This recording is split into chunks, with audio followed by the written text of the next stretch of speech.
So we've already reviewed the Redmi Note 14 Pro Plus, and effectively we loved that phone because it offered a lot for not that much money. But the baby of the group is this, the Redmi Note 14. Now this also has a ton of interesting specs and features. You get a MediaTek 7025 Ultra processor inside, dual cameras, a huge battery, 45 watts of wired charging, a AMOLED 120Hz panel, all for less than $200. Well, to be exact, we paid around about that number via AliExpress, because this at the moment doesn't have an official launch date here in the UK, but will do very soon in India. So keep an eye out. But one of the main components of any smartphone, as you could probably gather, is going to be its cameras. And you get a 50 megapixel main here with a 2 megapixel macro lens. So with that dual camera setup, you also get a 16 megapixel front-facing camera. Now let's talk about video to start off. It's capped at 1080p, 30 FPS on that 16 megapixel on the front and 50 megapixel on the rear, which is a bit of a shame because more than likely those two cameras are capable of 4K. But in terms of quality, let's talk about that. Video is okay, passable at best. Now we've come from reviewing really high-end smartphones like the Oppo Find X8 Pro and the Vivo X200 Pro, so maybe a bit of a prisoner of that quality, but overall the video quality isn't great. If we move across to photos, generally the photo quality is decent in various focal lengths. What you're going to get here is some measure of decent quality, but if you're zooming or if you're looking for any sort of overly detailed shots, that's not going to be the case here at all.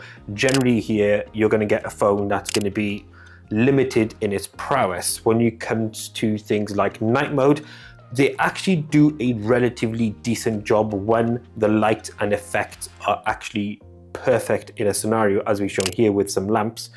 It's perfect because of the scenario in terms of the light around it, and it needs to capture a small amount of detail, not a lot. So the camera performance isn't great. One thing I'll also say is the shutter lag from tapping to actually capturing an image is very, very slow. So if you're looking for any fast action shots or any don't want to miss moments, probably want to give the cameras on the Redmi Note 14 a miss.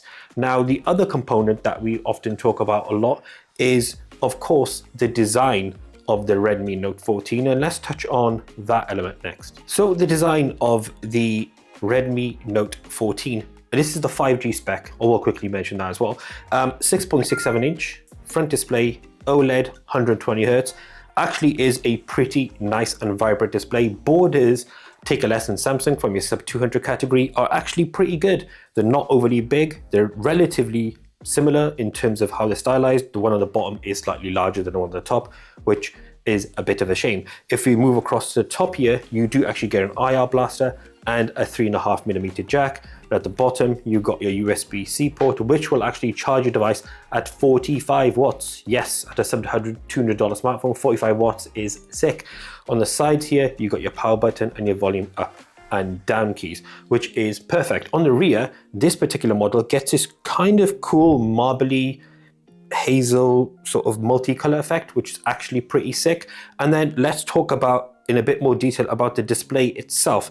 As we mentioned, 120Hz OLED, and color in terms of the production of watching video and content is excellent. You get really nice blacks, really good overall colors. Now in terms of peak brightness, not the highest as you'd expect, like 1800 to 2000 is nowhere near that number, but what it will do is give you really good quality indoors. Outdoors, maybe have to crank that brightness right the way up and stay out of any direct sunlight.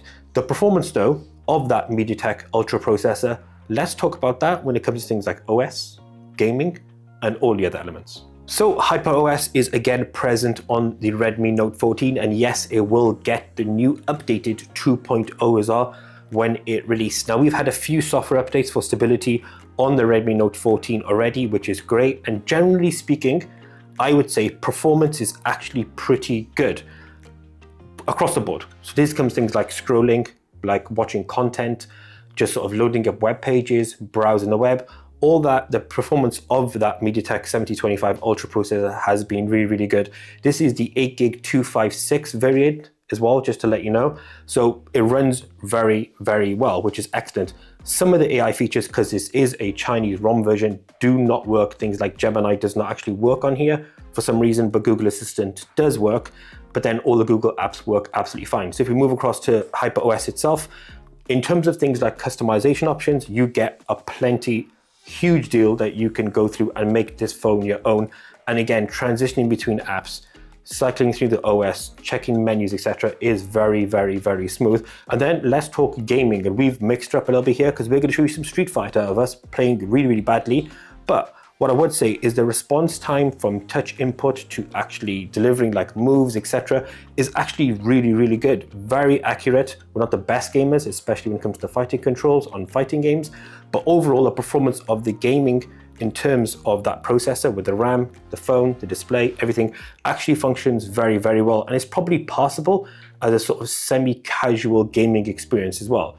But our thoughts on the Redmi Note 14. We love the 14 Pro Plus 5G. What are our final wrap-up thoughts on the downsides of the Redmi Note 14? So there's a lot to love. I think one of the main highlights I would say that kind of is really cool is that fast charging on that 45 watts, which is sick. You obviously get a huge battery, so 45 watts is amazing in terms of being able to support the recharge of that.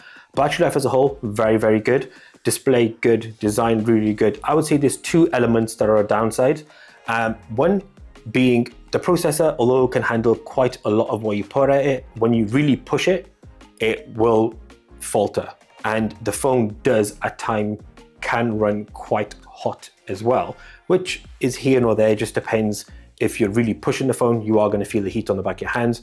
If not, then you're probably not going to care about it at all. The biggest downside though is the cameras, as you probably can gather. 1080p in terms of video is not great, but also I think generally the Redmi Note 14 series as a whole, there's been a price increase, but not that spec and quality increase you'd expect. And I think the cameras on the rear kind of emphasize that a lot. You don't get great detail here in terms of shots, in terms of the quality of the photo. I mean, if you look at the portrait shot of the front-facing one we took in just moderate sunlight, it's almost completely washed out, very unusable, but kept in to show you guys what the phone is producing when it comes to its front and rear cameras.